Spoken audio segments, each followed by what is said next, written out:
Mencionaba que tener un poder legislativo congruente, un poder legislativo inteligente, un poder legislativo que genere, es muy importante para poder establecer las bases de cualquier país. Bueno, hablando de poderes legislativos, ahorita se presenta la alianza PRI-PAN-PRD.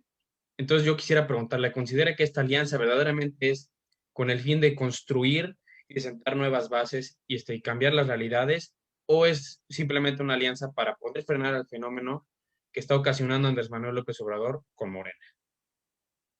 Bueno, tu pregunta es, en principio yo te diría que sí, ese es el propósito. O sea, ahorita lo urgente es que Morena no obtenga la mayoría en la Cámara de Diputados. Ahí sí, ese es el objetivo ahorita inmediato.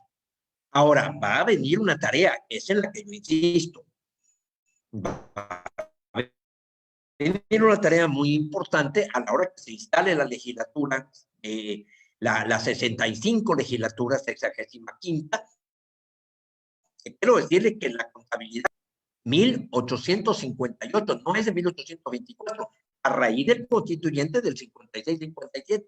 Ahí comienza la contabilidad, ahí viene la primera legislatura.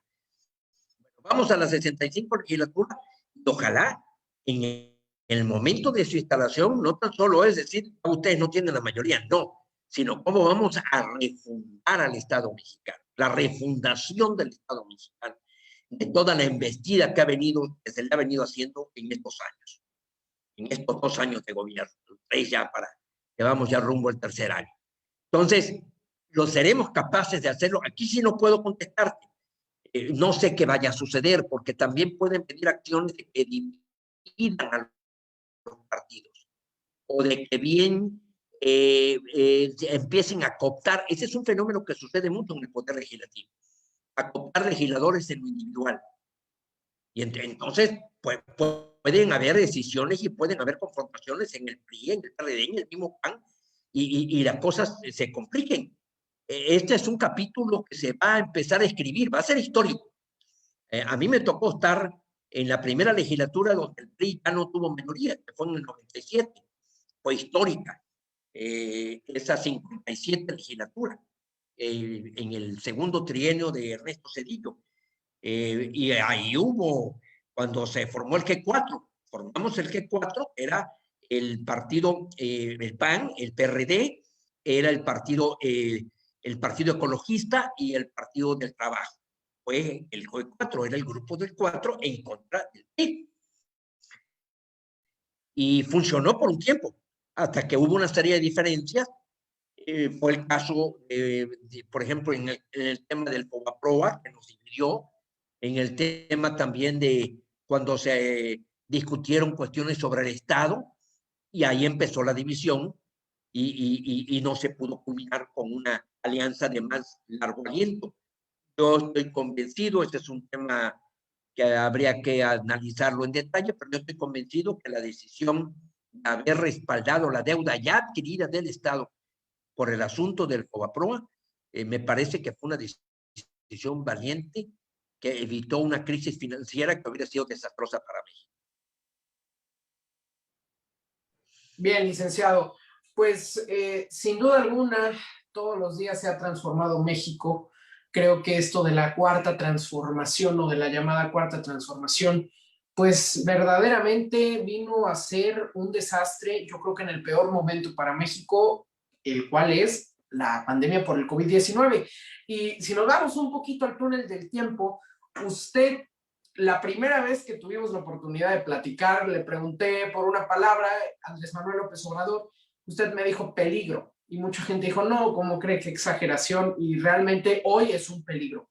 Entonces, yo le quisiera preguntar, usted, como ciudadano, como politólogo, como ex senador de la República, ex diputado, pero sobre todo como un mexicano ejemplar, ¿cómo ve y usted siente la cuarta transformación? En primer lugar, yo me siento un tanto triste. Andrés Manuel y yo fuimos en un tiempo, digamos, luchando en la misma trinchera.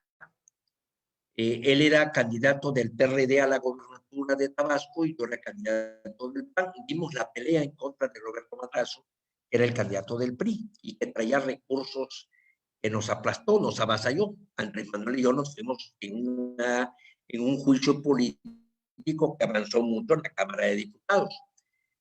Yo ahí hice una gran alianza y durante 6 años tuvimos una buena amistad. Yo me siento muy triste porque era un gran proyecto Andrés Manuel. Generó una gran esperanza. Andrés Manuel desafortunadamente va a pasar a la historia como uno de los grandes desperdicios, una de las grandes oportunidades desaprovechadas. Porque sin duda alguna, a base de un pulso, a base de un denuedo, a base de una capacidad para recorrer el país, para hablar, para acercarse a la gente y llegar y hacer qué. Entonces, desafortunadamente, yo creo que uno de los problemas del origen de Andrés Manuel es una gran confusión sobre esa cuarta transformación. No tiene ni pies ni cabeza. No es una doctrina bien sustentada, es una mezcolanza, que es más bien una respuesta por soberbia, por autoritarismo. O sea, Andrés Manuel gobierna más por instinto que por ideas. No es explicable que haya establecido una mejor relación con Donald Trump, que era un hombre de extrema derecha, y no se está entendiendo bien con Joe Biden. A mí me dio una gran tristeza ver esa reunión de Joe Biden y Justin Trudeau, en donde debió haber estado nuestro presidente. Y se debió haber contemplado los problemas de Norteamérica. Considerando Norteamérica, pues lo que estamos en el tratado. Y no fue así. Entonces, me da una gran tristeza por mi paisano, por ser el único tabasqueño que ha llegado a la presidencia de la República y que en realidad haya perdido. Yo creo que ya se le fue la oportunidad. Yo ya veo muy difícil que en este sexenio pueda dejar alguna huella positiva. Ya los economistas hablan de que será un sexenio perdido en desarrollo económico. ¿Y podrá decirse de la pandemia? No. El daño comenzó en el 19, con la suspensión del nuevo aeropuerto. No hubo desarrollo económico en el 19 y no lo hubo ya en el 20 por la pandemia. Pero el 19 sí tuvo desarrollo económico Estados Unidos de 2.5 y nosotros tuvimos un decrecimiento de 0.1. ¿Por qué si están totalmente imbricadas las dos economías? Estados Unidos sí se desarrolló y nosotros no, por causas internas. Eso no hay duda. Y eso, ¿de dónde vino? De la suspensión del aeropuerto, de la falta de confianza del inversionista, del arranque de una confrontación. Y de ahí una serie de medidas. Otra cuestión, por ejemplo, se dice mucho del viejo PRI, pero el viejo PRI tenía gabinetes profesionales. Y una de las cosas en las que Andrés Manuel creo que ha sido un rotundo fracaso es la pobreza de su gabinete. Es un gabinete tremendamente limitado. Esa designación de Delfina Gómez en la Secretaría de Educación, esa es una bofetada al pueblo de México. O la designación de Rosario Piedra Ibarra en la Comisión Nacional de Derechos Humanos. Y podríamos continuar. Yo te diría que difícilmente encuentre yo a alguien que más o menos encaje en el perfil de ser un buen funcionario. Entonces, yo sí creo que es un sexenio que ya puede pasar a la historia como un sexenio perdido. No creo que ya se recupere económicamente, ya no habrá. Todos están diciendo que allá por el 25 estaremos a los niveles del 18, en ingreso per cápita, por ejemplo, en nivel de empleo. Entonces, pues es triste, es triste. Yo como tabasqueño me siento tremendamente deprimido porque es nuestra figura más relevante, llega al poder con un enorme esfuerzo para resultar pues una gran frustración.